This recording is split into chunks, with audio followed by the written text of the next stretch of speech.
Hello, and welcome to the learning clip about chi-squared analysis. By the end of this video, you should be able to understand what a chi-squared test is, when it should be used, and the steps to take in order to execute it correctly. To understand this video, you will need a little bit of background knowledge. Specifically, you should understand the terms null hypothesis, alternate hypothesis, p-value, and categorical data. In this video, you will come across some new terms as well, or perhaps terms that you're not quite as familiar with. These terms are non-parametric test, expected values, effect size, and data assumptions. By the end of this video, you should understand how these terms tie into the chi-square analysis. Let's start off with the definition. What is a chi-square test exactly? Well, it's a non-parametric test used to determine whether or not two or more categorical variables have a relationship. That's a lot of words, so let's break that down slightly. A non-parametric test is based on frequencies, not population parameters like the mean or the standard deviation. That's why it's called a non-parametric test.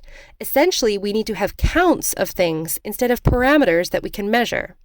It is, of course, understandable then that our data needs to be categorical. Categorical variables are data that is nominal or ordinal. If you are still not comfortable with these terms, I suggest having a look at the previous class material because these definitions will be coming up again and again. Let's walk through a chi-square test together. And since you may hear it incorrectly called a chi test, I will let that motivate my example.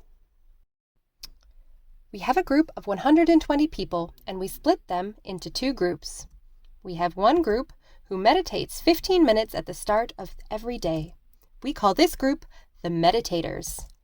We have another group who does not meditate at all. We call this group the non-meditators. We can see now that we have two groups, meditators and non-meditators. There's no natural occurring order to this group, so we know that this data is nominal. All of our 120 people, whether they are meditators or non-meditators, are given a very stressful day at work, for science, of course. And then we ask them how they feel at the end of the day. So we end up with a long list that looks like this. At the top we can see the title Group ID and three little colored circles. This is again confirming for us that our data is nominal. If we look at the How Did They Feel column, we see an ascending bar chart indicating an order. This is ordinal data. Looking at our ordinal data, we can see that our employees' answers were recorded on a Likert scale. A Likert scale is generally associated with ordinal data. However, having all our information in a list like this is not very useful. It'd be much better if we could see it in a table or a cross-tabulation.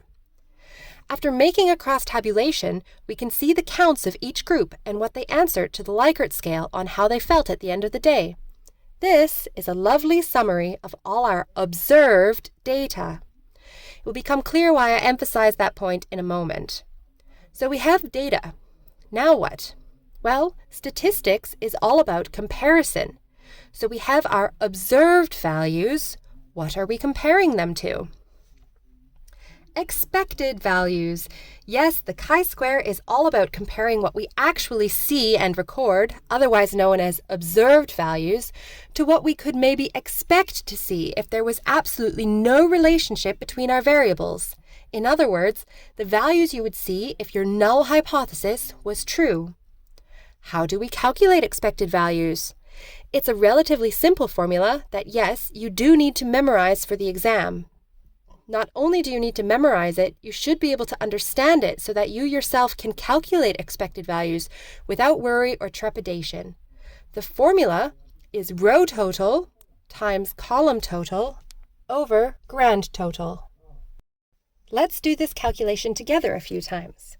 Looking at this cross-tabulation, we can see that under the column of very stressed and mediators, our observed count is 5. Let's calculate the expected count for this cell. We will need the value 60, since this is our row total, and the value 19, since this is our column total. We'll also need the value 120. So we take 60 times 19 divided by 120, we put this into our calculator, and we get the value of 9.5. Our expected count for this cell is 9.5. So our observed value is 5, and our expected value is 9.5. Let's walk through another example. We will look at the non-meditators and the no opinion column. We can see that our observed value is 15. To calculate the expected value, we will need the number 60, the number 27, and again, the number 120. Our calculation is as follows: 60 times 27, or row total times column total, over the grand total, so 120. This will give us a value of 13.5. Important! Expected count should not be below 5. If our expected count is below 5, our data assumptions for the chi-square test are not met, and this test is no longer valid. Looking at this cross-tabulation here, you can see I have turned on expected counts, so we can see if any of our values are below 5. Thankfully, none of our values are below 5, which means we can proceed with using a chi-square analysis for this data. And so, we compare our observed results with our expected results. That's what the chi-square test does, and it generates for us a p-value of less than 0.001. This p-value is less than 0.05, which means our results are significant. So it's significant. What does that mean? It means that there is a relationship between whether or not someone meditates and how well they handle stress. In fact, with a p-value of less than 0.001, we can be 99.9% sure that there is a relationship between these two variables. But it would also help us if we knew the effect size. How much of an impact does meditation actually have on how well you handle stress? We know that there is a difference, but is it a difference that's actually even worth pursuing? We can figure out this information by using Cramer's V. Cramer's V is a coefficient that is going to tell us how big our effect size is. Here we can see that we have a Cramer's V of 0.423. If we look at our scale, we can see that this is a relatively strong effect size. So, to walk through this all in a step-by-step guide, step 1 is check your data type. Is your data nominal and ordinal, or categorical if you want a cover term that encompasses all the data that could be used in a chi-square analysis? Make your crosstabs. This will make a nice table that lets you see what your observed values are and will also help you calculate your expected values. Which brings us to step 3.